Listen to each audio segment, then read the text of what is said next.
જાય છે આદિ બદ્રી. હા, રામગીરી બાપુ, હું તારાગીરી બાપુ.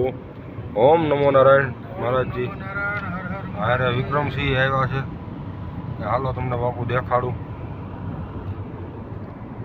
અને ડ્રાઇવિંગ આજે હું કરું છું. જોઈ બાવાનું ડ્રાઇવિંગ. જય વિક્રમજી. આ તારાગીરી બાપુ. બાપુ ડ્રાઇવિંગ કરે છે. બહુ સરસ પર ડ્રાઇવિંગ કરે છે બાપુ.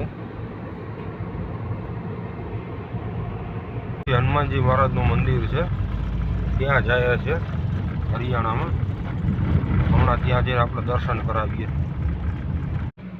ઠીક છે. પંચમુખી હનુમાન,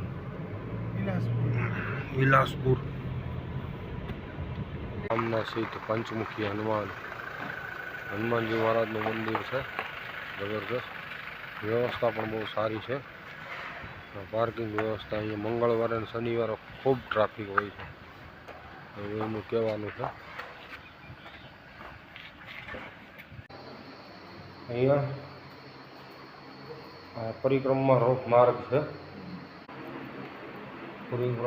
પરિક્રમા આખી કરી ભગવાન બેઠા છે. રઘુવરદાસજીની અહીંયા સમાધિ છે.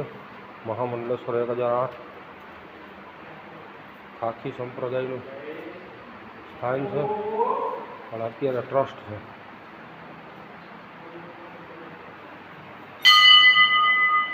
ભોળાનાથ બેઠા છે અંદર આખા કાચના દરવાજામાં.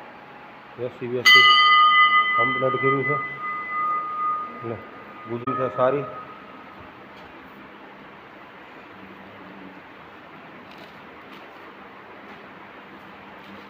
હે પંચમુખી હનુમાનજી મહારાજ, જય રઘુવીરદાસજી મહારાજ. ઓમ નમો નારાયણ. જય શ્રી રામ.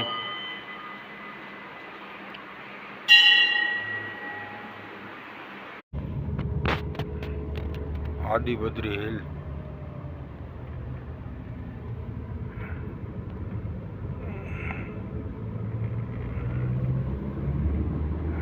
ચઢાણ બહુ છે.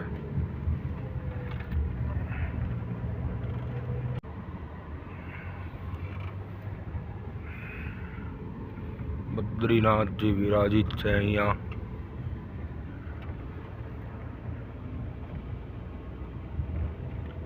આ ગુજરાતવાળા માટે ફરવાલાયક સ્થળ છે. આમ તો દર્શનીય છે ખૂબ, પણ જ્યારે તમે કેદારનાથ ઉપર નથી જઈ શકતા ત્યારે તમે અહીંયા આદિ બદ્રી આવી અને દર્શન કરી શકો છો. તમે અઠવાડિયું 15 દિવસ અહીંયા રોકાઈ શકો છો. ખૂબ પ્રકૃતિ જબરજસ્ત છે, જોરદાર છે, ફરવાલાયક અને દર્શનીય જગ્યા છે. શિવ કેદાર છે, શિવ મંદિર. હરિયાણામાં જ આવે ને બદ્રી કેદારનું મંદિર છે. ખૂબ રમણીય અને ફરવાલાયક દર્શનીય જગ્યા છે. બદ્રા ચડીને જવાનું. ઉપર સત્સંગ હોલ છે અને પહાડ ચારે કોર ફરતા મસ્ત રમણીય જગ્યા. ખૂબ ઠંડુ વાતાવરણ. ઉનાળો છે તો એવું લાગે નહીં કે અહીંયા ઉનાળો હાલે છે. ઉપર એક ચોટી ઉપર મંદિર છે અને એક અહીંયા મંત્ર માતાનું મંદિર છે સામે. ઉપર ચોટી ઉપર પણ એક મંદિર છે. એટલે મજા આવે એવું છે. એકદમ રમણીય વાતાવરણ છે અને ખૂબ સ્થિત માતા કા મંદિર, શિવ મંदिर છે. ऊपर में माउंट आबू, ऊपर में माता जी है. નદી બાજુમાં ને ખૂબ મજા આવે એવી જગ્યા. જો કપિરાજી અહીંયા આનંદ કરે છે. આદિ બદ્રી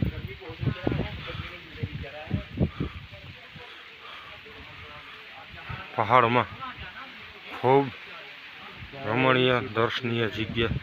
વાહ, હે શ્રી બદ્રી વિશાળ. प्रवेश द्वार आदि बद्रीनाथ। कबीराज सामने ही मिल गए।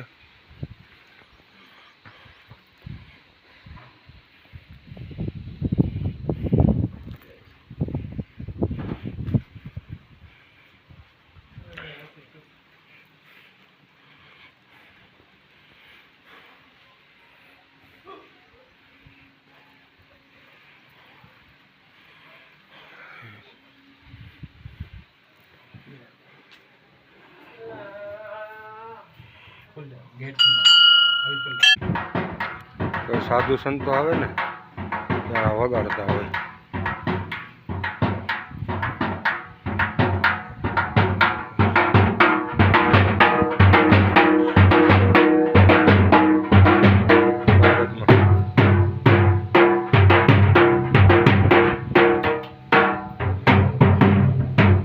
साधुनी अमान्य राखो वगाड़े।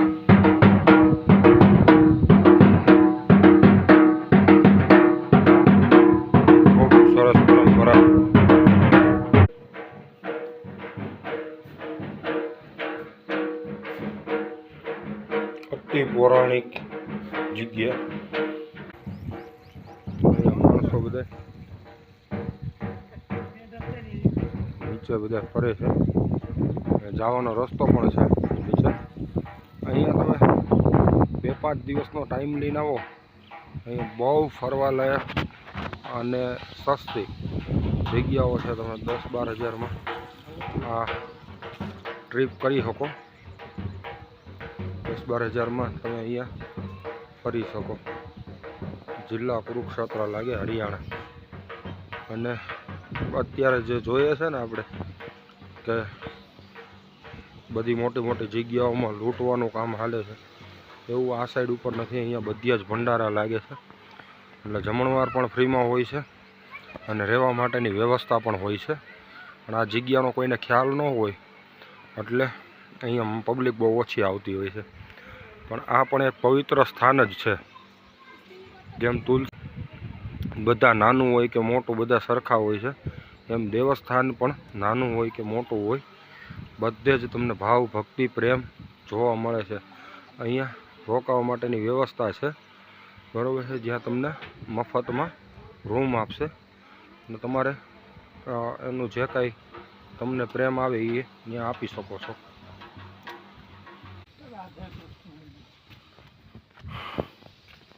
शिव मंदिर बद्री केदारनु। हाँ कोठिया दादा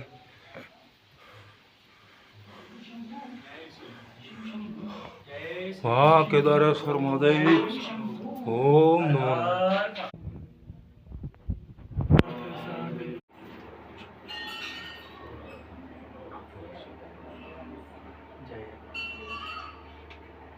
ત્યાં તમે આવો તો હરિયાણાથી અવાય હરિયાણાનું જ છે અને અહીંયાથી જમનાનગરનું છે। જમનાનગર જિલ્લો છે અને આદિ બદ્રીનું મંદિર છે। खूब ओछा खर्च में तमे अहींया हिमाचल प्रदेश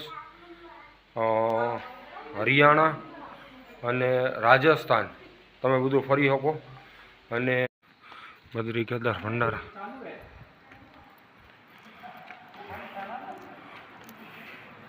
लंगर हॉल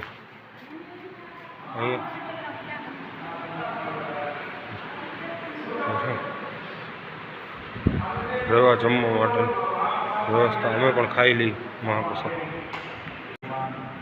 महाप्रसाद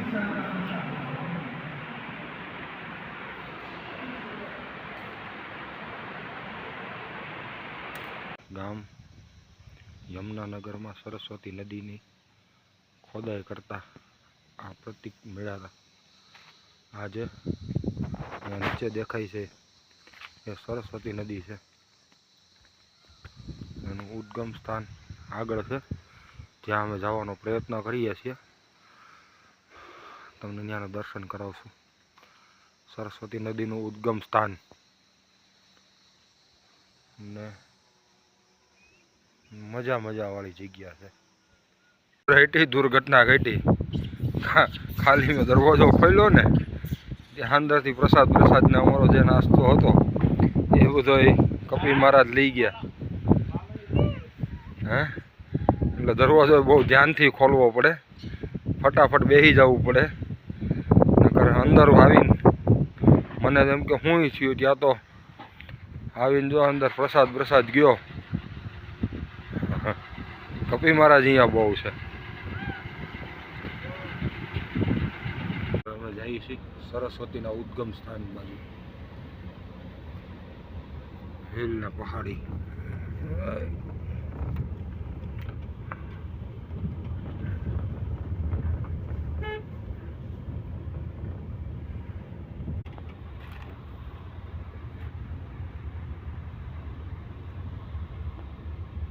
સરસ્વતી નદી ઉદ્ગમ સ્થળ, સરસ્વતી કુંડ, સરસ્વતી કુંડ. આદિવદ્રી.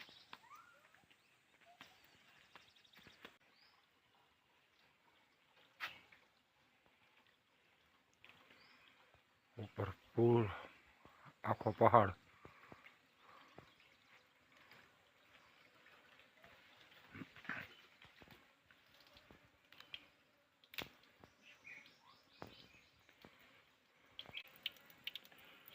આમનામ પહાડોમાંથી આવે છે અને ઉપર આપ જોઈ શકો છો અહીંયા કાંઈ નથી. અહીંથી ઝરણા થઈ અને આખી નદી વહે છે ઉનાળામાં. સરસ્વતી નદી ઉનાળામાં. ઉપર પહાડ જ છે નકરા, અને વેણ આમનું અવડું નવડું જ છે. નહીં મોટર નહીં કાંઈ, ઉપર કાંઈ નદી નહીં. અહીંથી સરસ્વતી નદીમાં જાય છે અને આગળ આપણે તમને દેખાડીએ એમ સરસ્વતી નદી વહે છે. ઉનાળામાં આવડો પ્રવાહ રહે છે.